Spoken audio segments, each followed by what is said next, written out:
the Relentless Freeze Festival in, quite frankly, Arctic conditions, with the first snowboarder to represent Britain at the Olympics, Dan Wakeham. Dan, why don't you give us a little lowdown about what brings you here today? Well, my main sponsor is O'Neill Clothing. They brought me here to sort of promote the London Freeze, which is coming up pretty soon. Should be a good event. I've heard you're doing a bit of coaching here and there. You've set up a training camp. Why don't you give us a little information about that? I used to compete on the British team and I was on the World Cup Tour for a long time. I'm now 29, so in our snowboard years and motorcycle dog years, so I'm getting on a bit now to be a professional. So to use my experience, I've set up One Snowboarding with my friend Hamish, who's the head coach for the British team. We started off just doing like public camps and development camps, which were invite only. We've now sort of established that a bit more, and we've taken on the British junior team. How was it that you originally got involved in snowboarding? Because you know, the UK, it's not exactly known for a climate that suits the sport, so what was it that originally drew you in? Well, I'm from Plymouth in Devon, and always grew up around sort of surfing and skateboarding. Then there was an open day up at the dry slope, so I thought I'd just go and check it out. Had a few lessons, enjoyed it. Then when I left school, I went away and did a winter season in France. And I've now done 10 winters abroad. So, where's your favourite place to board? What's your ideal destination to go and snowboard? I've got different places which I prefer for different aspects of snowboarding. See, if you want to go free riding and sort of burn around all the big areas and ride some steep areas and some powder, then a lot of places in Europe are really good for that. I mean, the mountains in the Alps and stuff, you know, they're sort of up and down, so you can go up one resort into the next resort and do lots of resorts in a day. Whereas you go to America and it's just like a big hill, you know, and the runs can be a bit less interesting and stuff. But they put a lot more emphasis into the snowboard parks. So when you go to America, you can find like amazing half pipes and real good jumps and stuff. So, and just lastly, you're looking forward to the Freeze Festival coming up over the next couple of days. You know, all the music there. I heard you're big into your music, so yeah, I'm really looking forward to the Freeze. Like, there's some good names, like Ronnie Sides and Mark Ronson and stuff. And as far as British riders go, I'm not going to be riding. I'm a bit old for that now, you know. But look out for Jamie Nichols. He's from the UK, and I think he's got a few new tricks up his sleeve. So should have some good stuff.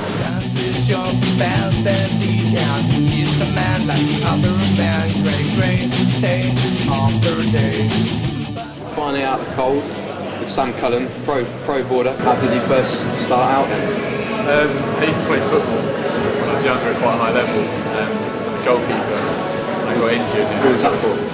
Well, Wimbledon or Wimbledon. I played for them. I got injured. That's cut. I mean, you're out for a day. There's so much to lose the spot. Well, professional football, I guess it is.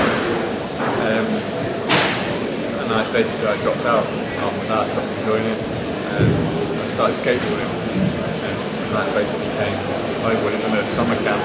We do like paintballing, sailing, kayaking. One day we were skiing and snowboarding.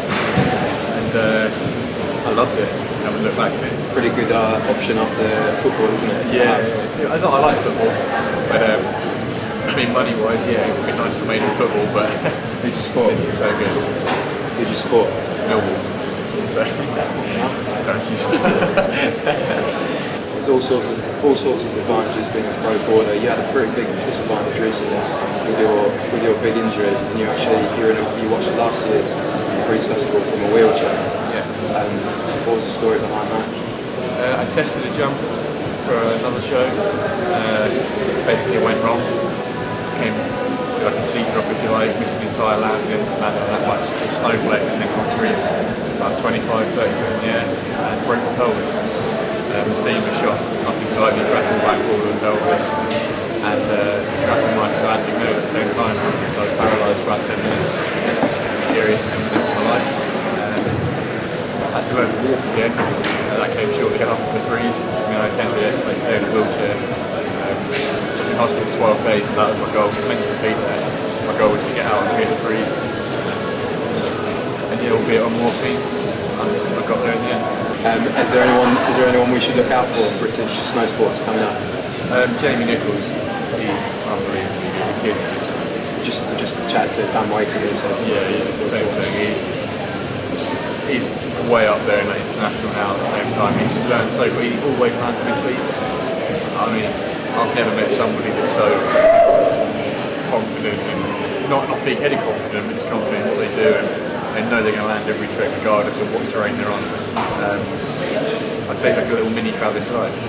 Like, he can do everything. His rails, amazing jumps, backcountry. I've seen shots in there. Yeah, he's good at everything. So yeah, and you're good. And have you started looking towards after snowboarding? Are there projects you've got in the pipeline? I've always wanted to be a fireman, so it's a total change from everything. Yeah, I mean, when snowboarding finally comes, well, my body stops letting me do it. Yeah, I think I'll get into something like that. I mean, since I was a tiger, I've always liked the idea of being a firefighter, so I quite like that.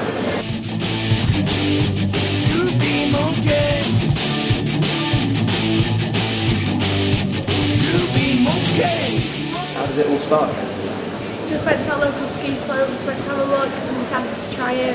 Then we just joined a local ski club and just loved it from there. Is that down at Sheffield? Yeah, Sheffield Ski Village. With all the family? Yeah, all the family. And you were just telling me a pretty funny story about when you went as a family college, Dad down the jump. How did that go? Yeah, Dad just decided to like go down for jumps. He won't, his he couldn't say anything. Speed off the end and then he killed himself.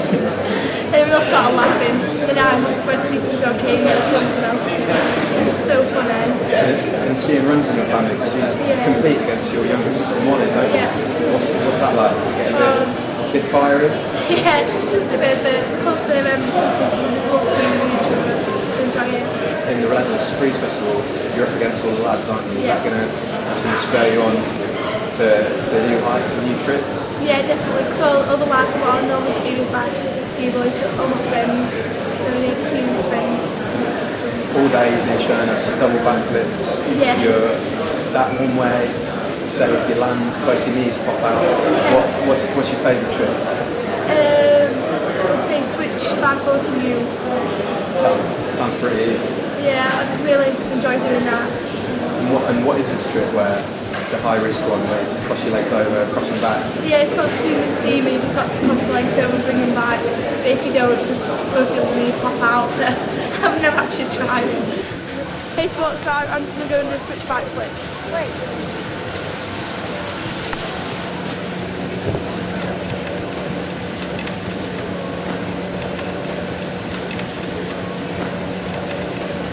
We'll just finish with a quick fire round. Got first thing that comes into your head, alright. Kickers or rails? Kickers.